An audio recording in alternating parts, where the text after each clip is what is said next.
You ever have one of those weeks where you're like, damn, life really said, let's make this one a season finale? Yeah. Mine started with a missing wife and ended with me eating potato salad next to the guy she married behind my back. But let me rewind. It was a Tuesday, because of course it was. Tragedy loves Tuesdays. I came home from work, late as usual, clutching a six-pack like a consolation prize. I opened the door expecting the usual. Half-eaten cereal in the sink. Her Netflix show blaring at a volume that violated the Geneva Convention. And that god-awful vanilla candle she swore smelled like Christmas. Instead, silence. Just silence and a note. Not even a dramatic one. No, I'm sorry, or this isn't your fault. Just, I need time. Don't look for me. Which, if you've ever known me, or any guy with deep-rooted abandonment issues, is basically an invitation to spiral. So yeah, I spiraled. Filed a missing person report. Cried into my dog's fur. Listened to Bon Iver until Spotify hit me with the, "You've been listening to this on repeat for 8 hours, are you okay?" Alert. I wasn't. But still I waited. Left her toothbrush in the cup, her slippers by the bed.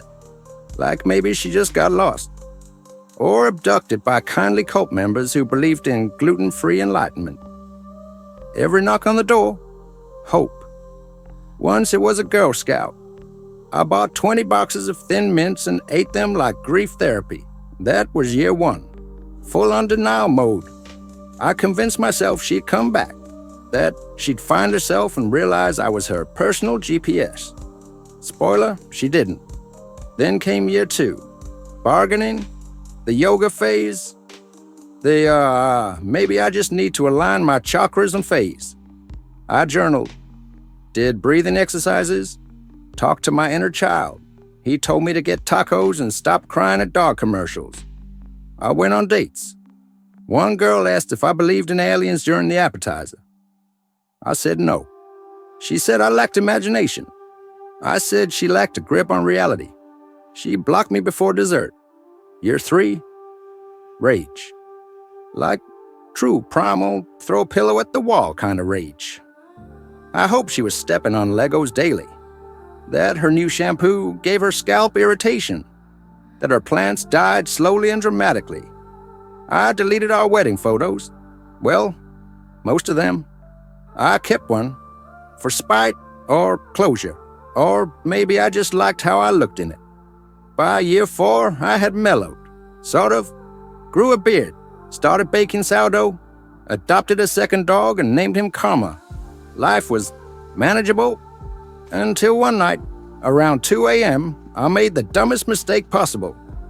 I opened Facebook, and there she was, smiling, holding a toddler, standing next to a guy who looked like he played the ukulele unironically and probably fermented his own kombucha.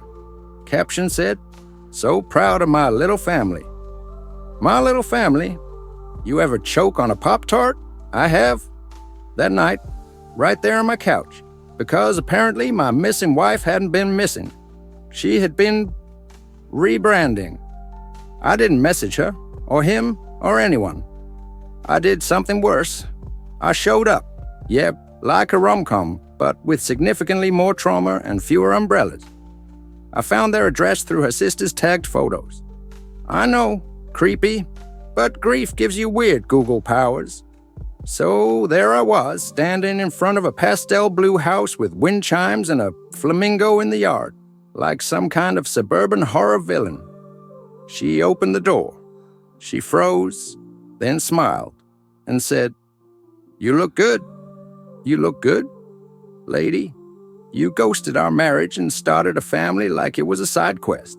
And the first thing out of your mouth is, 'You look good'?" We sat in the kitchen. She made tea. Like we were catching up after brunch and not 5 years of radio silence.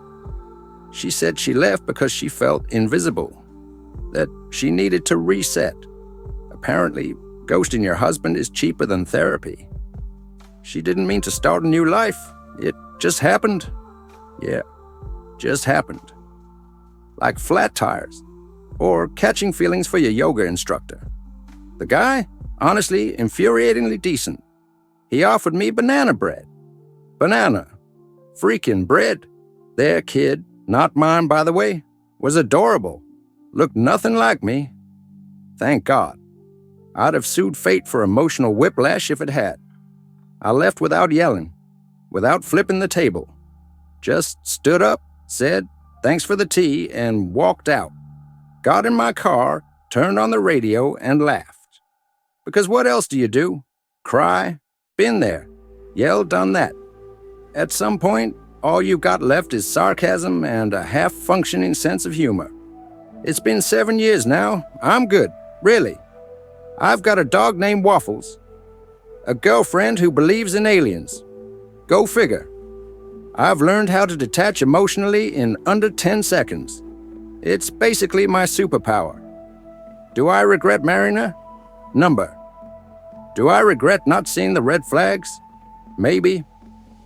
But mostly I'm just grateful I survived the plot twist.